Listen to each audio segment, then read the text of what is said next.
Warning, this show contains adult language, so viewer and listener discretion is advised. Welcome to another edition of Up and Edited. I'm your host, Adrian Babashoff, and if you're new here, welcome as well. And if you're wondering what the show is about, it's entirely dedicated to improving quality of life for both people and planet through liberation and independence, moving you from surviving to thriving and living life raw. Today's episode 182, we want to talk about whiteflies in the garden. We did aphids yesterday. And we're doing this sort of experiment here too with these shows. I've been putting in a lot of work so that I can get you guys a very high dense informational, educational materials out here. And I'm in hopes that maybe we could get some sort of funding to make shows equivalent like this all the time. It does take a lot of work. This is my second day into it, the second episode that I've been working on, and it takes a lot of time. So I'm hoping to see if these things bring you guys some good value. We'll go from there and see how it does. Please let me know, upandinitshow@gmail.com, if these kind of things are helping you. Comment, let me know what you guys want to hear and how this whole ordeal's going. The show will remain free for as long as I can do them for, but I am looking to try to monetize it in some way so that I can afford to do maybe hour and a half, 5 days a week and really get the show like going. So without further ado, let's get into the whiteflies in the garden. And I think we need to talk about this sort of topic here because this is the time, I think, especially this time in 2021, we don't know what's going on. There's so much uncertainty. And I think one of the best things we can do to combat such things as inflation, the Great Reset, possible recession. We're in a recession pretty much. And to tell you guys, it looks like it's a K recession. There's a W, a V, so basically the recovery. Right now, the recession, there's certain sectors that are going down and getting really bad and certain sectors that are going up. So it's a K if you imagine a straight line and then it splits off. So we don't know what's going to happen. We got to keep on the ball. We got to keep trying new stuff. And to grow our own food is really a good ROI, a return on investment, and a very good way to combat these sort of things. But then when you're trying to grow your own food and you're doing this on a serious scale and you get such infestations of aphids like I've gotten in my garden, now we got a problem, right? Now we just don't have just the recession and inflation and all these other things, people up our asses. Now we got aphids and such things as whiteflies coming in to attack our garden. And we're just constantly having to fight. That's amazing. But let's talk about what whiteflies are. And if you listen to the episode 181 on aphids in the garden, these whiteflies are very similar. They're the same thing. They have a soft body. They're a soft-bodied creature, so meaning they don't have like a hard shell on them. They're not very tough. That's why they tried to hide underneath leaves and stuff like that, because the rain can hurt them, like high-pressured water. They've got a lot of predators that want to come and eat them, and they're not very. They're very durable in some ways, and not so in others. So yeah, they're soft body, and they're related to aphids, I guess. And these two creatures are relentless. I mean, relentless. Once they start to infest something and you leave your garden for about a week to 2 weeks without, keeping on the ball, these guys are going to take over everything. And we're going to talk about some of the damage that they do. So they're just like, they're soft body like aphids. They also have that beak, that needle, just like mosquitoes we were talking about. So that's how they feed. They literally they attach themselves and puncture the leaf, and they start to suck up the juices. Now there's all kinds of speculations, of course, with everything. It's very hard to find what's true, what's false, what's a hypothesis, but one thing, I guess, like the aphids are able to attach themselves, but I guess they're stuck. They get in there and they don't even move. They get in there and they start eating and they're kind of anchored in. Whereas the whitefly, it appears to be, from the information sources that I've gathered, that they're able to pierce and eat. And then, for instance, on one of my notes here, if you want to know if it's whitefly, tap the leaf really hard of your plant and you'll see them like form into a little cloud and they'll go right back to the plant. So that's how you can kind of tell, and it seems like so that they're able to have a little bit more mobility as far as eating with their beaks than aphids, but they're definitely related. So just like aphids, they suck the plants of the sugars and the nutrients, the sugars that are formed by photosynthesis. And what happens is in their body, they can't handle all that sugar. They need to excrete it, so they excrete it in the form of a honeydew, basically like syrup. You can think like little syrup balls. And again, like we talked about yesterday, who likes sugar? Ants.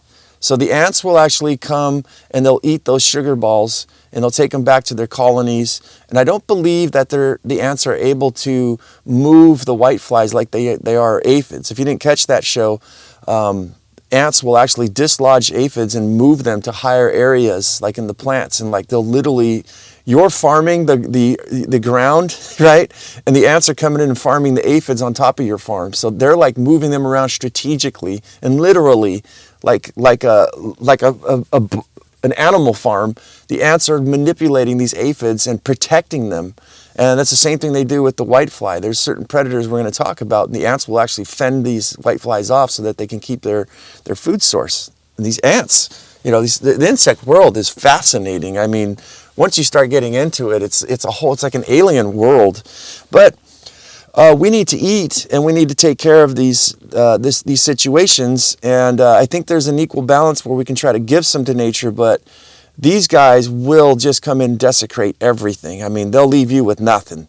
They will literally destroy your plant. This honeydew, I don't think I have on my notes here too, off the top of my head here is, and it happens with aphids as well, is there's a fungus that will start growing, and you'll start to see like a black mold. You know, if that honeydew isn't eaten, it'll start to rot, and then there's this fungus, a live fungus, that'll take over, and it'll basically start turning your leaves and your plants all black. You can wash it off. It's good. I guess the worst case scenario of or effects of what this mildew does is it blocks the sun from the plants from getting their photosynthesis from the sun. So it's like putting a blanket, right, or like a coating over it. So really good to go in there and wash your plants really well. Spray them with some high-powered mist, and just kind of maybe a spray bottle and some paper towels or your fingers, and just kind of scrub them off if it gets to that point. But really, if you got a full-blown infestation or something, it's very difficult to get your plants back in order, and that's why I recommend that you grow a lot more than what you think that you're going to need, and you need replacement plants. That's exactly what the tactic is that I'm doing, is growing a whole bunch of seedlings, and not necessarily in the garden. I've got them covered under a shelter, a screen shelter, away from aphids and whiteflies. And they're just sort of there as a backup. And what you could do is, if you don't use them, you can turn around and sell them so that you can at least offset the cost of your seeds and maybe any sprays and stuff that you're doing to combat such things as the whitefly and the aphids. Another thing I don't have here on my notes is that you want to, if you have a full-blown whitefly infestation, remember we said if you tap the leaf, they'll actually dislodge themselves, form into a cloud, and then like they get disrupted and they go right back in. Well, if you have a full-blown infestation and the plant's just covered, you don't want to just go and cut that plant from the bottom and then remove it and haul it away. What's going to happen? That cloud of whiteflies are just going to disperse. And when you remove the food source, what are they going to do? Common sense, they're going to go and attach themselves to whatever's around the area. And just like aphids, they will go and they'll taste test certain plants. And it's in my belief that when healthy plants that have enough nutrition and everything will actually fend off insects and things like that with certain pheromones like smells and toxins and stuff. I mean, it's very fascinating in the world of plants as well. They know what they're doing a lot more than what we think they do. They'll actually produce toxins in the juices of their leaves to ward off predators. So it's not like these whiteflies and all these other insects could just come on any plant, right? They have to find one that's weaker and attack it and slowly bring it down like a herd of hyenas. So what do they look like? They have they're very tiny. They're like 1 millimeter long. They're just tiny, tiny little specks. I recommend that you guys get yourself a magnifying glass. I've never heard anybody say this for gardening. It's a tool that I bought on my own. I think for myself, like we try to share on this show, teach on the show, I guess. Try new things just because nothing, if it makes sense to you, do it. And this is what made sense to me. Grab yourself a magnifying glass and then start noticing, get it up and close on your leaves and start to see what's going on. So in order to find out if these are definitely whitefly, they have like a yellowish body, right? I don't know, I know we have listeners from different parts of the world, but at least here in America, I think there's like 300 species I can't remember. There's a lot of different species of whitefly, not as much as aphids, but in general, they're going to have a yellowish body with white wings, and then they're very long white wings. They kind of look like a triangular shape. These guys look like a little jet plane, and that's why you'll see little tiny white specks. Now in my garden right now, going back to the magnifying glass, I've got down there. I don't know if these are nymphs or what, like baby whitefly, but they definitely don't look like they have wings. But I've got all these tiny little white spots. So that magnifying glass has really helped me out because I want to warn you guys that if we think that we have whitefly and we start treating it, especially those of you who want to use chemicals, which we don't use, by the way, I'm not going to endorse anything on the show that ever uses chemicals unless absolutely needed and it makes sense. But you don't want to start treating something that's not there, right? It's a waste of money, it's a waste of time, and you could actually hurt your plants as well. So make sure that you're able to identify and make sure that they are what they look like, they appear to be. These guys can do 21 generations in a year in perfect conditions. So a lot of these whitefly are just like aphids. They need a place where they're not going to be beaten by the rain. They need certain conditions as far as weather. It appears that the eggs will hatch like between 65 and 75 degrees. So they need that temperature in order to start proliferating and start reproducing. So we need to stay on top. That's a lot. They can lay 300 eggs in 2 weeks of their lifespan per bug. So you can see how they will multiply very fast, and they will take over your garden. So another thing about these whiteflies is they're very resistant, high resistance to pesticides. And a lot of large farmers and growers, just like aphids, these are a really big problem because they're super tiny, right? You can't even see that they're there until they actually form large numbers. I mean, there could be 100 on a leaf, and they're so tiny that if you're not really paying attention and you have a large scale garden like I do, it can go unnoticed for a long time. But they're very resistant, even though they've got soft bodies. So we're going to get into how to take care of these guys, but they're definitely not easy. It's not an easy thing to deal with. So you want to make sure that you get a hold of it very quickly before they get too large in numbers. So they're, again, mainly underneath the undersides of leaves. That's where they want to hide so that they're not, in direct sun, and they're invisible to predators and things like that. And the one thing I want to say is they do have short flying patterns. So it's not like they fly like flies or bees or something. It is said from the information that I gathered. So they'll literally fly from one, like to weeds and stuff like that, and feed. They can't really go like miles and miles. So what's happening is there's some sort of habitat or something around you where these whiteflies are proliferating. And that's what really sucks for you guys that are farming or gardening in the cities. In your backyard, when we have high density populations, is that someone can have hibiscus flower. And I think I've noticed this a few times where for some reason they'll just saturate the hibiscus flower, the whole entire plant, and it literally will just be like sticky. It looks like someone sprayed it with sugar water, right? So if your neighbor's got something like that and they're not taking care of stuff, those whitefly, literally all they have to do is jump over the fence and get onto your side and start devouring your garden. So definitely things to take in consideration. I think one of my notes here of the information I found was to get rid of all the weeds as much as possible. Try to get rid of any habitat. But this is a double-edged knife here, where you get rid of the weeds and everything, and now you're getting rid of the habitat for the ladybugs and the butterflies and the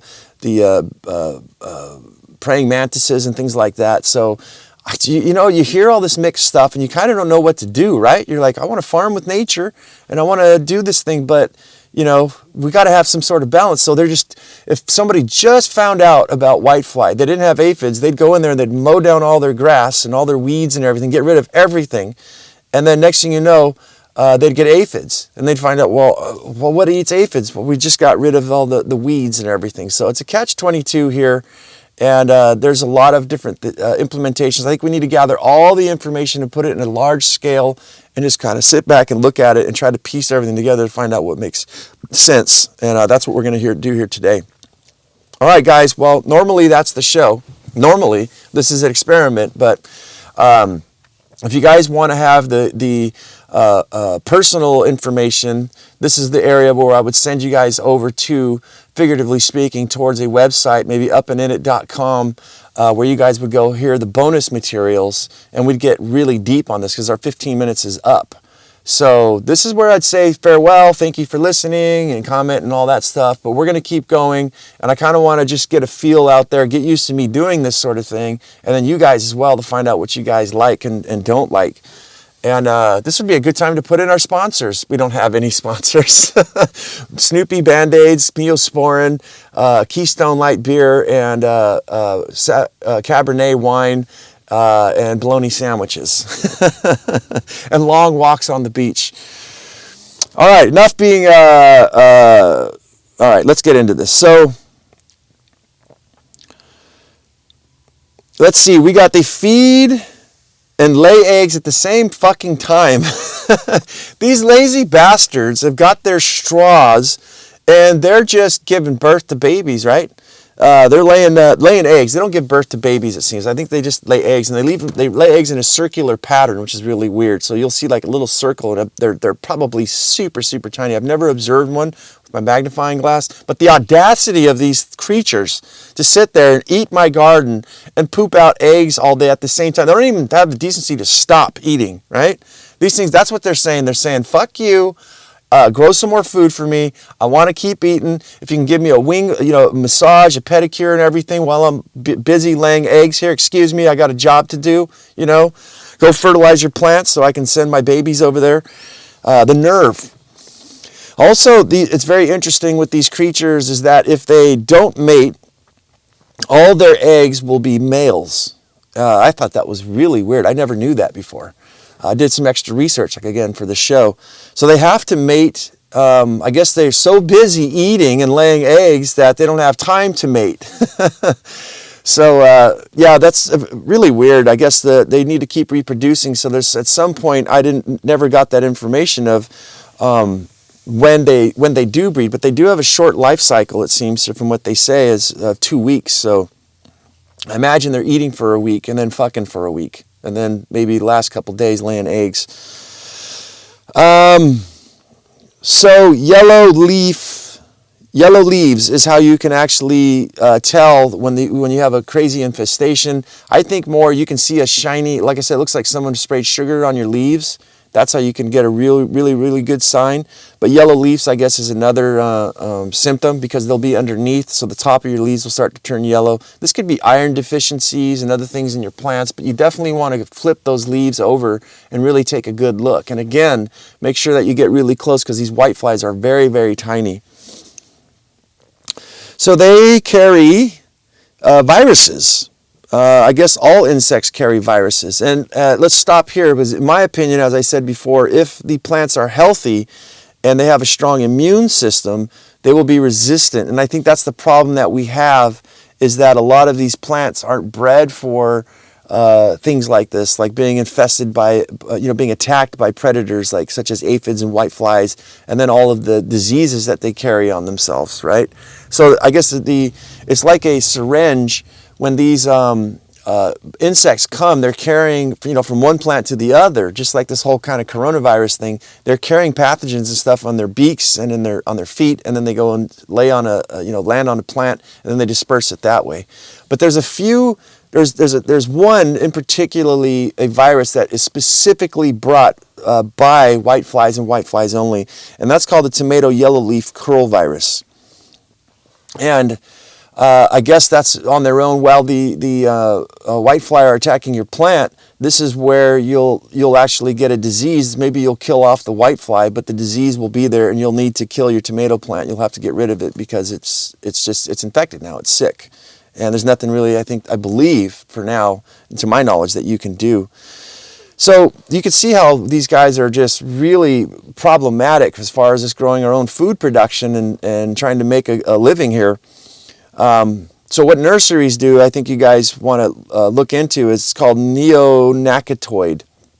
It's a chemical that they'll pre-treat a lot of their tomatoes and plants with, so to keep the whitefly, because you kind of worry in these nurseries, not worry but wonder, how the hell are these nurseries not getting attacked by bugs? If I'm just growing little seedlings in my garden, something's going on. So that's one of the big things I think in this show is we always ask questions, and I like to always share for people to be observant of everything. Get away from the micro. You know, we're just like, hey, let's go plant some stuff. We're not even thinking like, dude, you go to Home Depot or all these, any nurseries, and it's like, these plants are pristine. Why are they so pristine? What's going on? There's absolutely nothing bothering them. Like Home Depot just shut the gates and said, nope, you guys got to get a pass, right? You got to wear masks to come in here and eat our plants, you fucking virus carrying sons of bitches, And, but no. So there's a lot of things that go unnoticed. And I think that if you don't want chemicals in your garden, we might want to consider looking up such things as neonicotinoid and other things, and finding out, well, what the hell are they spraying, and what am I bringing into my home, and what am I putting into my mouth, my children's mouths, and all that. So we did say they're protected by ants. Ants, I think if you're gardening in the ground, you're probably going to want to use some natural methods to get rid of the ants. I know it's kind of chemical, but not. It's Blue Dawn soap, dish soap. And it has to be the blue one.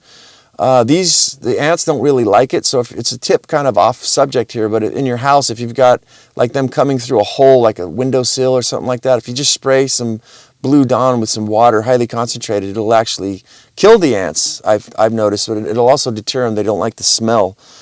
So I forget what they use to kill whole ant colonies. I'm not really into stuff like that, but it's borax, I think, soap. Excuse me. Mixed with like sugar water. Not a really good thing. The new thing I just heard was to kill rats is to pour Coke in little dishes, Coca-Cola, and there's something in there that'll actually dehydrate them. I guess it's toxic and it'll kill them. They'll actually starve to death by drinking Coca-Cola. What the hell are we doing putting that shit in our mouth? Well, anyways, yeah, you can look at ways to kill the ants because they are definitely going to ward off the predators coming to eat them. But I prefer that you guys, this is on subject but kind of off, I think this is the next show I believe I'm going to do is gardening for beginners. But if those of you who followed my tactics of gardening, I've invented a whole new way I've never seen out there before. But what we're basically doing is elevating our garden, and you can do this by putting wooden pallets on top of cinder blocks. And then cinder blocks on the ground. You can build this thing so you don't have to bend over. And then right in between the pallet and the cinder blocks, you can go and place yourself some sheet metal or some plastic. You can go to like what I did is Home Depot and bought some wall paneling. And you can cut yourself some large squares and place that on the cinder block with the pellet on top of that. And then what you're going to do is you're going to go put yourself some axle grease on that around the brick and the bottom edge of that plastic sheeting that you put. And that's going to form a barrier where the ants won't cross. In fact, today I need to go to my farm and do that on my whole entire garden. I found one spot where the ants are coming in, and just so to keep them out because they will start ruining your plants. Another tactic that people use is like reflective mulch, I guess. So some of them are using like the sun visor that what is that stuff you put on? I've got some here in my truck where it's like bubble wrap, but it's got the silver lining. I can't think of what the name of that stuff is offhand right now. But you know what I mean? It's got a reflective silver edge on it. So basically what they're saying is cut a disc or lay it out over your whole garden and cut little holes that slide around your plants so that when the sun shines on it, reflects up and actually will I don't know if it'll kill them, but it makes it to where they don't really like that heat very much. You can also use pie pans. You can polish a pie pan, place it, say, cut a hole in the center, and then cut a line down cut a line straight down to the center and cut a hole right where it stops. So, and you can take this and you can wrap this around your tomato plant, and it'll reflect the heat up as well. So you can get creative from there. Try different things. I wouldn't suggest this in summertime, and when it gets too hot, I would say maybe if the weather's, not above like lower 70s, 70 degrees Fahrenheit. I don't know what that is for you guys in other parts of the country as far as Celsius, but about 7, just you want to make sure that's not going to sunburn your plants, because I can easily see that happening. That's like people you've seen where they get those little aluminum things or something. They're sitting in the snow, whatever, and they're trying to tan their face with it. It gets hot very quick. So as I said, get rid of weeds before we moved on to this edge here. I think that you should probably, I wouldn't do that. I'm going to recommend don't get rid of the weeds. I'm going to recommend that we use some different methods, which we're going to get into here next. So let's get into it. Yellow sticky traps. So I guess yellow, the color, will attract these white flies to attach themselves, and they're sticky traps, basically full of like glue, so that they get wedged to it, they get stuck, and they can't come off. Kind of like those mouse traps that with the gel on them, when they go run across, their feet get stuck. So unfortunately, and I've witnessed this, I've never tried the sticky traps, but my first spin farm site, and that means I'm gardening, farming off somebody else's property that I don't own. My first one I did last year in 2020, there was a woman who was gardening next to me. She had a fairly large garden, and mine was next to hers, and that was the deal. I paid the water and all that, but I'd observe her garden all the time, and the thing I noticed with these sticky traps is that, for one, she would tie them with strings, and then they would flap around in the wind, and I really didn't like that.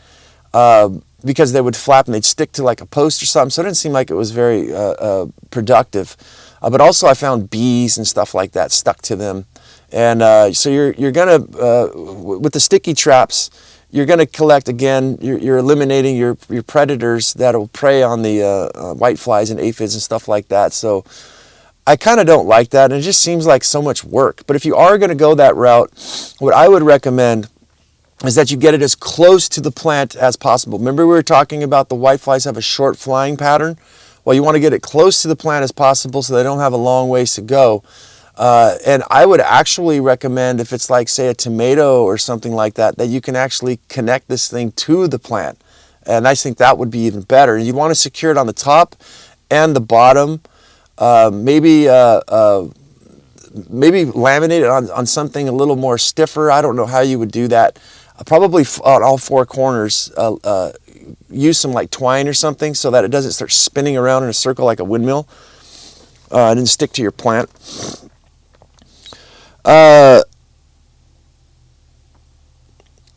Place very close on the plant. Next we have parasitic wasps, and it's like a tiny gnat. So these wasps are pretty interesting. They attack aphids as well. They're really tiny, about the size of a gnat, and what they'll do is they'll actually land on the eggs, and I believe on the aphids, and they'll literally stick their ass end, their stinger, and they'll lay their egg inside of the egg sac, or inside of the aphid or the whitefly. And their larvae will actually eat the whiteflies and the aphids from the inside, and then have some food, and then they pop out like a parasite. Very interesting. If you ever get into parasites, I did a show, I think on I called it the Gringo Show. I might have to bring that podcast, maybe see if I can clip it and bring it into this one. But very fascinating, parasites. The whole movie Aliens with Sigourney Weaver was completely designed after parasites.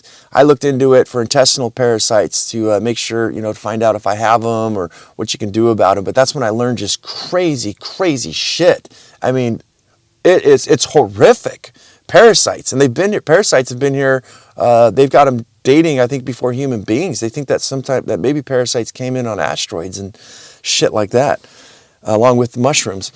But yeah, they'll lay their eggs inside the insects there, and they'll kill them off. Green lacewings, they also eat aphids. These are our friends. And that's why you kind of want to leave those weeds around so that there's a home for them and a habitat. They'll come in and start mopping these guys up. So do the ladybugs. So, yeah, these guys will come in and I mean, they can get in every nook and cranny. And I forget how many. It's like a couple hundred. Like, they will literally wipe out a huge colony of aphids in a matter of days. And that's kind of the problem with ladybugs. And I'm not sure about the green lacewings, but they will they'll wipe it out and then they'll move on.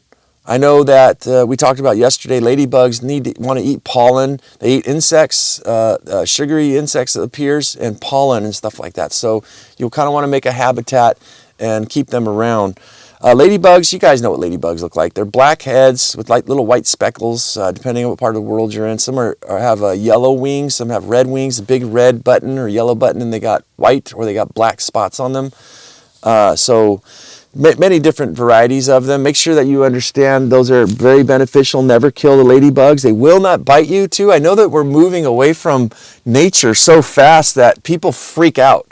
And I think it's wonderful to put a ladybug on your child's hand and let them crawl around, you know. They're harmless. They're not going to bite you or anything like that. They're actually your friends. They're here to take care of business. So praying mantises, same thing. They won't bite you. They'll like claw at you a little bit, the big ones, and it kind of freaks you out, but they'll crawl across your face. Those ones will probably, the heebie-jeebies, freak people out, but you know, these are all our friends here, and we need to respect the earth, and the earth will pay us back, right? Everything's a cycle. Yes, the whitefly will show up, but then so will the ladybugs and the green lace wings and the other predators, praying mantises. They'll do their job, and then they go, and then it should take the numbers down, and we should be good again. All right. So if we don't have these animals, and like I said in yesterday's show, I grow in a greenhouse. If you didn't catch that one, it has only 2 side walls on either side. It's open on the large open, the width side is completely open. It's got bird netting and chicken wire there to let the air and the bees and the little birds and everything in, all the pollinators and the beneficial insects. But it also has a roof covering, and I do that so that the water doesn't wash out my garden.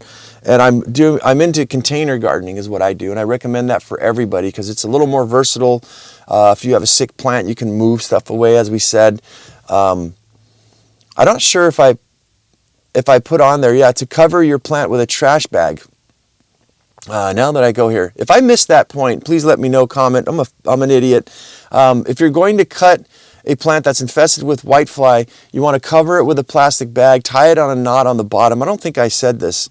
And then cut the plant. And you're just going to take that whole plant with you and you're going to throw it away, right? Because if you cut that plant, remember we were saying if you tap the leaves, they turn into a cloud. If you just cut that plant and pull it, they're going to go into a cloud. So wrap it up with a giant trash bag, capture all the insects in there, and then cut it and haul it away. All right, so if we don't have these predators then, and we need to take care of our stuff ourselves, which happens to me in my garden. See, it's cold outside, but it's warm in my greenhouse, so it's a perfect area for aphids and whitefly to get into. So if we don't, we want to start off with water blasting. If these are soft-bodied, I didn't hear anybody come across any information with water blasting techniques on them. But if they're soft-bodied and they got wings, I'm pretty sure. And make sure your plants are mature, right? You don't want to blast your plants too hard. As we said yesterday too, you'll actually bruise the leaves. So you want to get it jet stream just enough to where it's going to knock these whiteflies out. And I believe if they're soft bodied, the pressure of the water will damage their wings and they won't be able to fly and they'll starve to death. So what we also can do is soap. And we're going to make about two teaspoons, or about a tablespoon of soap per gallon of water, and we're going to, 1 tablespoon per quart of water if you're using those little spray bottles, right? For those of you who are going to be using the big giant spray canisters with the wand, you're going to want to mix 4 tablespoons per gallon, right? You want to mix these in a container before you pour them into your, put it in like a bowl, and mix the soap in there, because if it gets really foamy, if you mix it all inside your spray bottle and you shake it up, it just bubbles up and it gets pressure, and then it really won't mix very well. So get a spoon or a stick or something, mix it very well, make sure it's strained out so it doesn't plug up your tip, then get a funnel and pour it in there. And you can go for a soapy spray. And I did mention yesterday, I did not do this experiment yet with whitefly, but we doubled those dosages. I did this with my magnifying glass, and we found that we can kill a herd of aphids at least within 5 minutes with a double amount of soap. Now we need to worry about the soap messing up your plants. As I said yesterday, your plants breathe through the bottom of their leaves. That's where their lungs are, and the tops, they collect photosynthesis. And if you start spraying with soaps, some of these plants have waxy surfaces and stuff like that, and you keep doing high dosages, it's going to wash that waxy surface off, make that plant more susceptible to diseases and pests and things like that. So what I am looking at is to In contrast to what a lot of people say is do the ratio of 1 tablespoon per quart of water, and you're going to spray this every day for a week, right? And rinse your plants, spray, rinse your plants, rinse and repeat. Problem I have is that stuff dries on there, and I think it's causing more damage. My hypothesis, my idea is to double that soap, spray your insects with it, wait about 5 minutes. Again, get your eyeglass, your magnifying glass, and take a look at these pests and see if they're actually dead. What I did is got a toothpick, and under the microscope or the magnifying glass, I just start nudging the insects one by one, and you can literally see their legs start to move if they're still alive. I flipped these guys over and they were just dead. They were gone. So the trick is to spray them, wait about 5 minutes or until dead, and then immediately rinse off the plants. I don't know what this is going to do. You guys are on your own. I'm giving it a shot here, but I use all natural Dr. Bronner's soap. I forgot to mention that. You don't want to use anything with chemicals. I don't know what this is going to do to the root systems when you rinse all this soap off. My idea is, mine are, again, that's why I'm growing in containers. What I try to do is get a nice good mist that's got a little bit of pressure so that it hits the plant and kind of splashes a lot of the soap off to the side, off of my plant, away from the soil and onto the ground below. I don't believe that high amounts of this soap is really going to be harmful to the worms and stuff under my my garden floor. There's nothing growing on the floor, by the way. Everything's suspended. But I don't think it's going to do any harm to the soil, especially natural soaps like Dr. Bronner's. Next is neem oil that we can use. This is actually a poison for a lot of insects. It'll oil your plants. If you start doing it too much, you'll actually see an oily surface.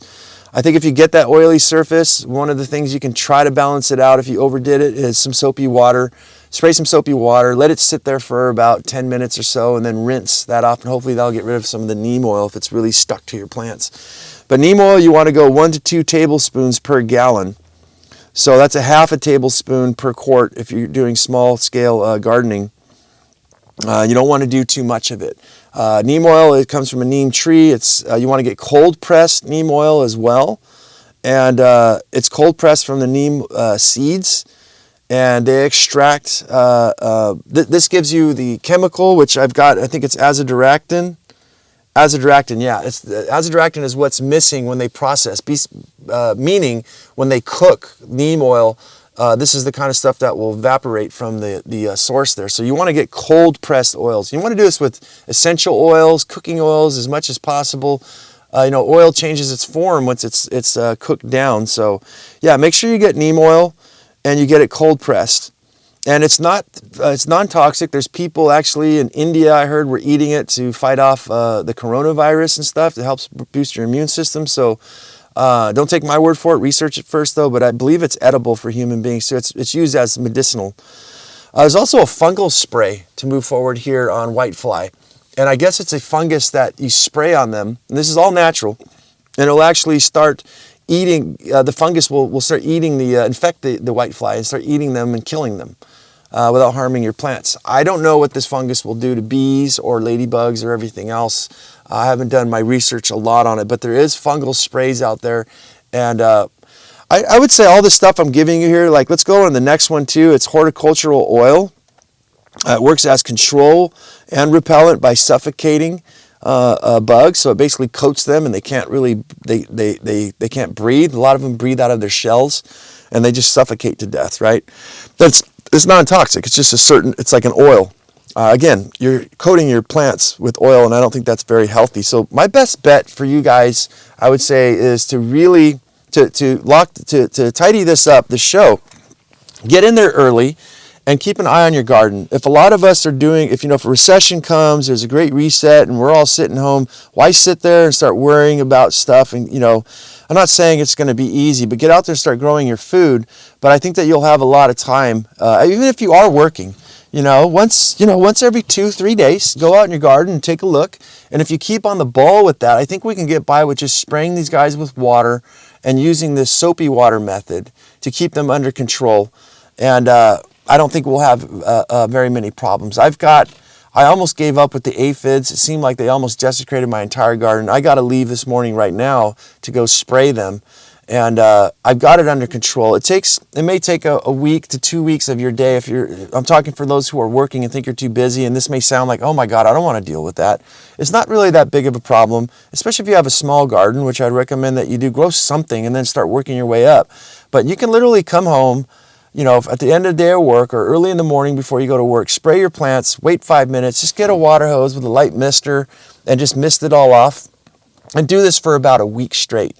I guarantee you after a week, if they're not almost all gone, they're going to be greatly diminished. And then after that, once a week or something, you can spray some neem oil or some soapy water again, on your weekends. And that's how you can keep these white flies and such things as aphids at bay.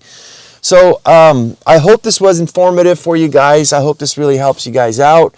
Again, I'm thinking somehow to do this extra work. I'm not sure if I'm going to be able to do next week. So I'm doing all this week of long shows like this, long form content, and very specific, and looking up a lot, researching, Googling a lot of things, reading research papers, and watching videos, and trying to grabbing the best of all the information, such as I do with my life, and apply it to this show. And that's what I do in my life. I take all the best of the best things that work, I test them out, and that's how I live my life, and we have great success, and we're doing very well.